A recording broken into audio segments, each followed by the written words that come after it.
Comment Rebecca a surmonté ses défis? Bienvenue sur notre chaîne. Aujourd'hui, plongeons-nous dans l'histoire émouvante de Rebecca, une femme dont les actions et les choix ont façonné son destin et celui de sa famille. Tout au long de sa vie, Rebecca a fait preuve d'une initiative remarquable, mais elle a également connu des défis et des dilemmes moraux qui ont mis à l'épreuve sa foi et sa sagesse.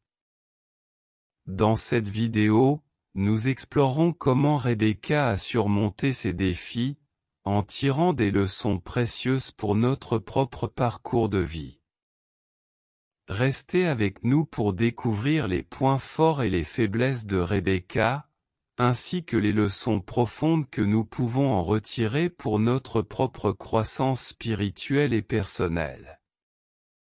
Prêt à plonger dans cette histoire captivante? Alors, sans plus tarder, commençons. Il y a des gens qui savent faire bouger les choses. Rebecca pourrait facilement être rangée dans cette catégorie, car toute sa vie est caractérisée par les initiatives. Lorsqu'un besoin surgit, elle agit, même si la solution n'est pas toujours meilleure. C'est bien l'initiative de Rebecca qui a attiré l'attention d'Eliezer, le serviteur d'Abraham envoyé à la recherche d'une jeune femme pour Isaac. Il était d'usage de puiser de l'eau pour un étranger, mais abreuver en plus 10 chameaux est une preuve de caractère. Après avoir compris la mission d'Eliezer, elle accepte immédiatement de devenir l'épouse d'Isaac.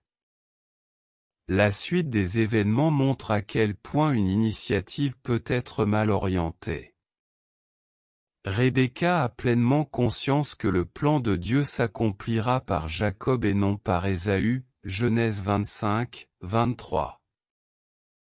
Ainsi, non seulement elle fait de Jacob son enfant préféré, mais elle imagine tout un plan pour assurer la prééminence de son frère. Cela devient une source de conflit auprès du couple. Rebecca pense avoir raison de berner son mari au moment de bénir les héritiers, et son plan réussit à merveille. Nous voulons souvent justifier nos actes en tentant d'y ajouter l'approbation divine. Il est vrai que notre manière d'agir ne peut pas faire échec au plan de Dieu, mais il est vrai aussi que nous sommes responsables de nos actes et devons veiller à nos motivations. Lorsque nous élaborons un plan d'action, cherchons-nous à obtenir l'approbation divine pour une décision que nous avons déjà prise ou sommes-nous prêts à y renoncer si les principes et les commandements de la parole de Dieu s'y opposent? Nos initiatives et nos entreprises sont bonnes et justes si elles sont conduites par la sagesse de Dieu. Point fort.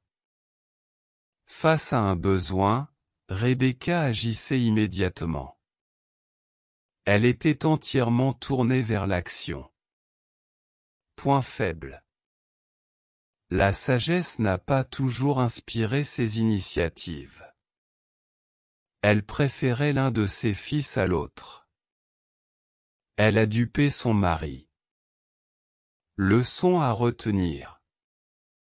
Nos actes doivent être guidés par la parole de Dieu. Dans son plan, Dieu utilise même nos erreurs. Une attitude de favoritisme de la part de parents est nuisible pour la famille. Verset clé. Isaac conduisit Rebecca dans la tente de Sarah, sa mère. Il épousa Rebecca. Elle devint sa femme et il l'aima. Ainsi, Isaac fut consolé après la perte de sa mère. Genèse 24, 67. Isaac aima Ésaü parce qu'il lui amenait du gibier et Rebecca aimait Jacob. Genèse 25, 28. En conclusion, Le récit inspirant de Rebecca nous pousse à réfléchir sur nos propres choix et actions.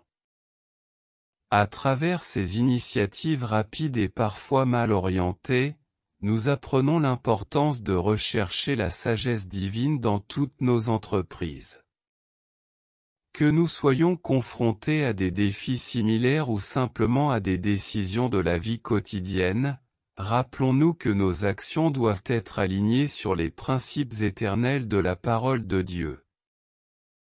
En suivant cette voie, nous pouvons non seulement surmonter nos défis, mais aussi découvrir que même dans nos erreurs, Dieu travaille pour accomplir ses desseins.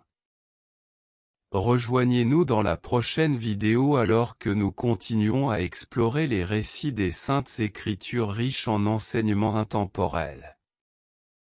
N'oubliez pas de vous abonner pour ne pas manquer les prochaines vidéos. Merci de votre écoute et à bientôt.